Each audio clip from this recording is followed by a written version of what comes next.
আমার গরুর গাড়িতে বউ সাজিয়ে তুত্তুর তুত্তুর তুত্তুর তুষানায় বাজিয়ে আরে যাব তোমায় শ্বশুর বাড়ি নিয়ে, আরে যাব তোমায় শ্বশুর বাড়ি নিয়ে।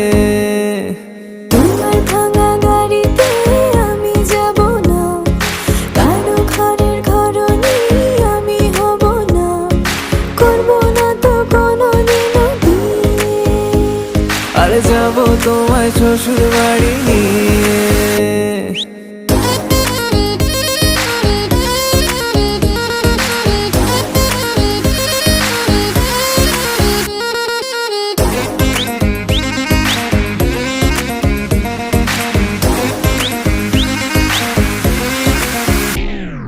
কেন বোঝো না তুমি আমার ইশারা?